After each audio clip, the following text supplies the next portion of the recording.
So I was trying to wait around just to see what was going to play out and how it was going to happen and what was going to go down.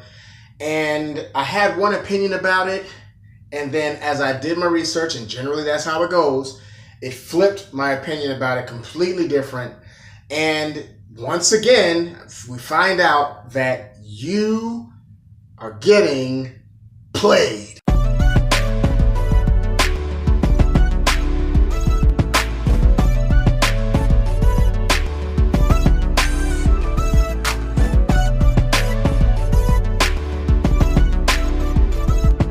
What's up, everybody? It's your boy Quam Teasy with the Christocrats and the Red Pill Reality. Once again with another video giving you a red pill from the Christian perspective as a believer, to let you know that we have to, as believers, be engaged and involved in what's going on in our world in order to be the light to the darkness, in order to be the city on the hill, to point people to truth, because truth sets you free.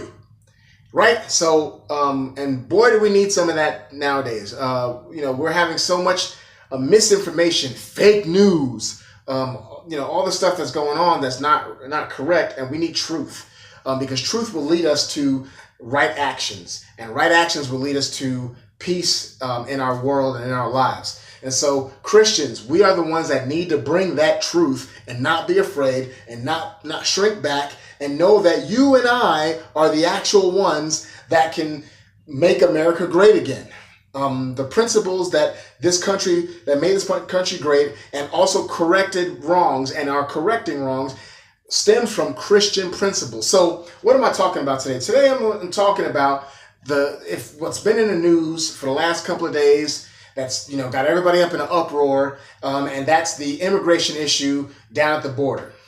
Now, if you don't know and you've been living under a rock, what's happening is that people have come from other countries, Honduras, Mexico, other Latin countries, in the droves, I guess, lately, and have gotten to the border. And because of Trump's his policy of no tolerance, a no tolerance policy, they're coming with their children, or so they say, and they're getting separated from their children. The children are being separated from their parents, so and they're not being let into this country.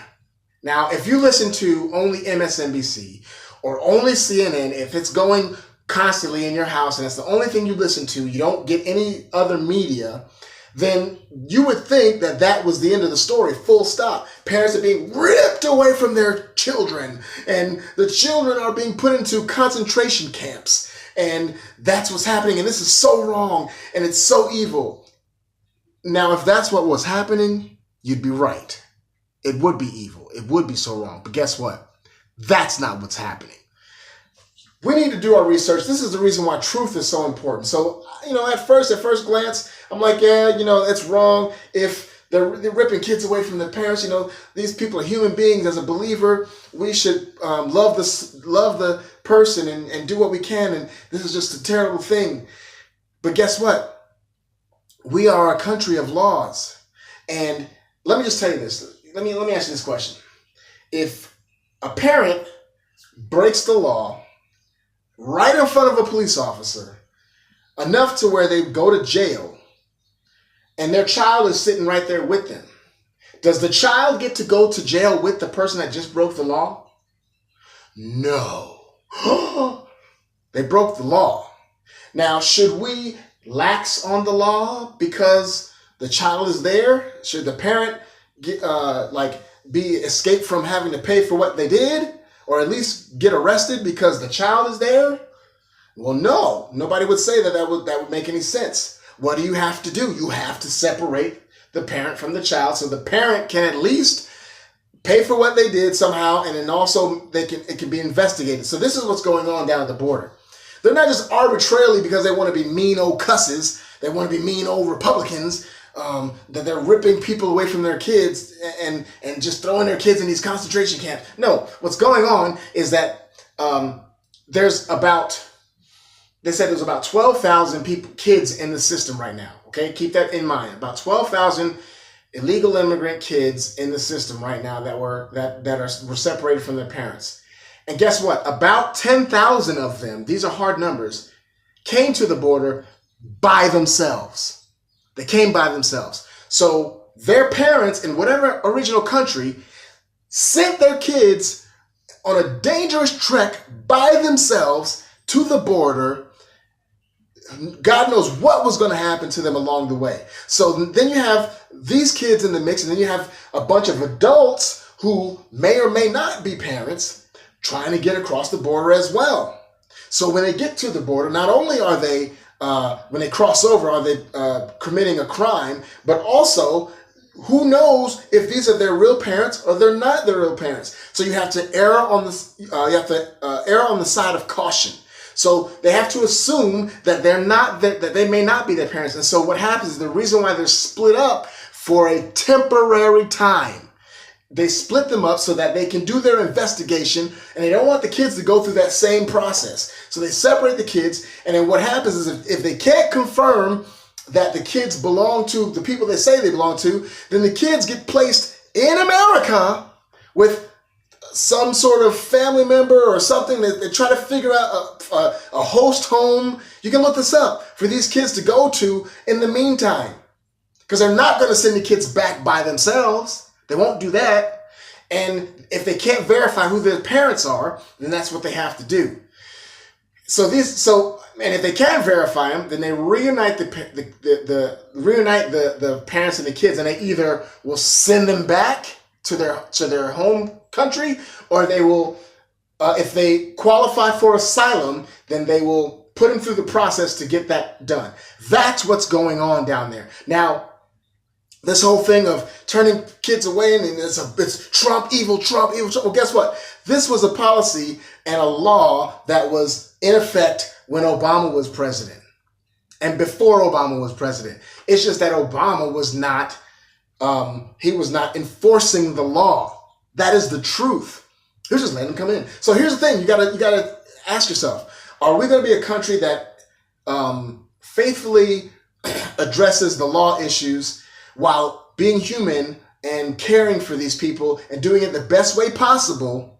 Or are we just going to let them come in by the droves? There are serious consequences for letting them come in by the droves without even no vetting, no time where we have to figure things out and figure out who is who and what is what. There are some serious consequences. So those of you who are mad and saying that Trump is evil and all that, that's really what you're fighting for. You're fighting for them to be able to come in without even checking them at all.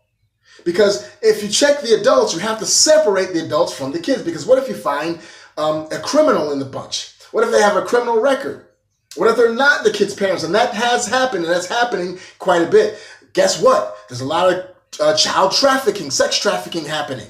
Imagine a 7, 8, 9, 10, 15-year-old kid traveling by themselves, and a predator that's traveling in the same direction finds that out and snatches this kid, gets to the border under threat of their life, and tells the border agent that is my child. And then they get to America and they get sold into slavery.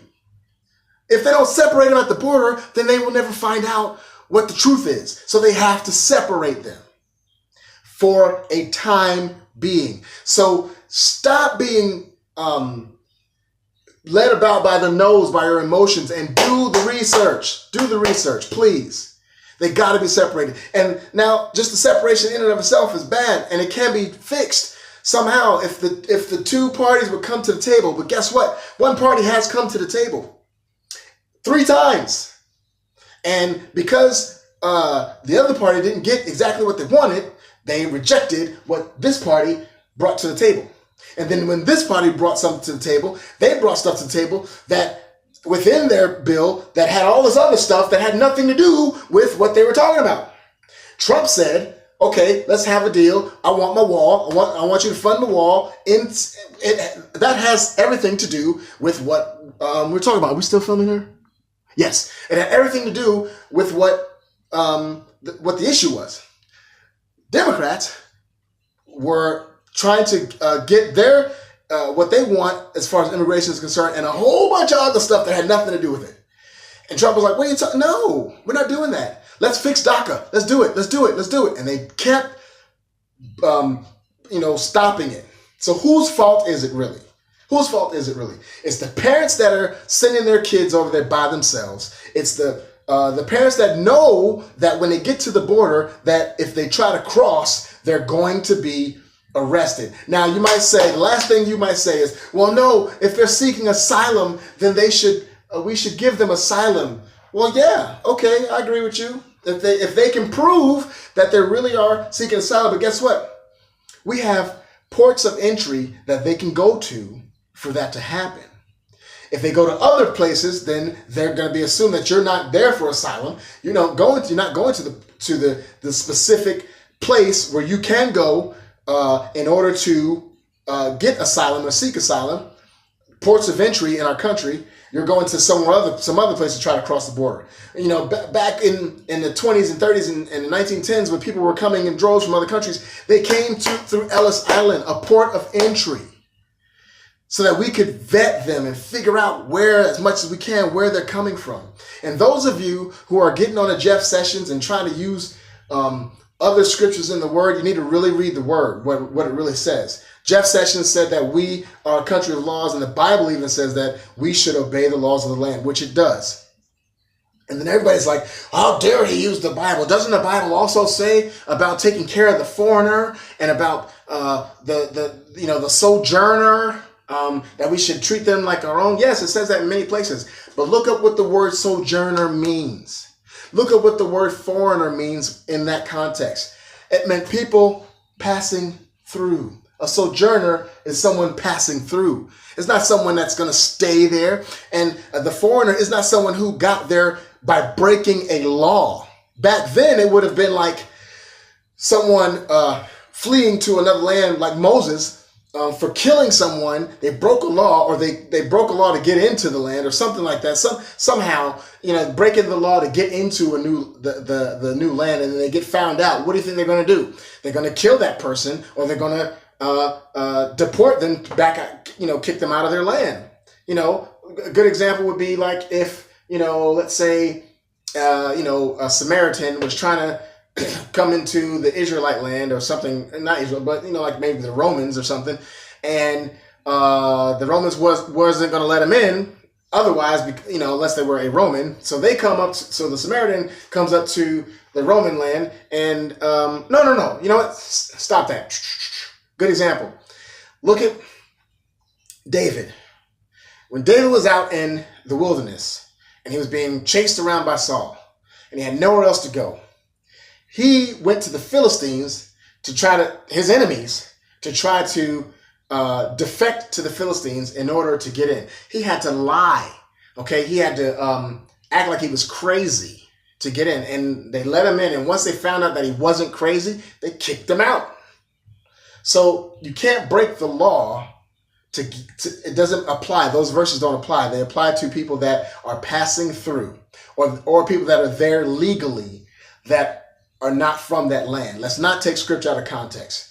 So that's the skinny on that. I know the video was a little bit longer than normal, but I had to explain that. Don't let yourself be used by the media, by your emotions, and get your emotions all riled up when you don't know the facts. Something needs to be done about it. But we can't just let them all come through without vetting them. And we can't just say arbitrarily, okay, well, since you're a family, go ahead on through. We have to check them out. So a couple things can either happen. You either will detain the entire family and let the entire family go through the vetting process, or you separate the adults from the kids to make sure that this adult is legit, and then you bring them back together, or you turn them away completely. No questions asked. Get out. You're getting out. Which one of those, would you say is the best one to do? But we can't just let them come on in. That's dumb. So get off DJT's back. Stop being led around by the Democrats and the liberals who are just screaming hair on fire, and this thing has been kicked down the road. This can has been kicked down the road for administration after administration, and Trump is finally wanting to do something about it. So we as Christians, we need to stand on the side of truth, on what is true and what is right. The Bible says that you shall know the truth, and the truth will set you free. It didn't say that you'll negotiate what your truth is with the truth and then you'll come to an understanding and then you'll compromise. No, we have to bow our knee at the foot of truth. And then truth will dictate to us how we see the world. So let's go with what truth is. And the truth, the real truth, is the truth of God's knowledge, what God has for us. What he says is true. That's what really is true. So that's what we have to go with. I believe that as a believer, as a Christocrat, everything runs through our paradigm of being a believer, and it affects everything that has to do with politics, sociology, everything, economics. It's all in there. So let's stick with truth. That's going to get us home, and we'll pray that there's a solution that happens so that these families can. If they're running away from the certain places and they need asylum, that they get it, and that the people that are coming here legally can figure out a way to get here legally and go through the process like all the other people, and and we can get on to making America great again, keep making America great. So love God, hate sin, not right, not left, but up. Watch all, if you like this content and you want to hear more and you just enjoy it, please think about sharing the video. Hit the like button, hit the subscribe button, go ahead and hit that little bell so you can get the notifications, and share it, get the word out. The only hope for America are its Christians who hold to God's truth. Love God, hate sin.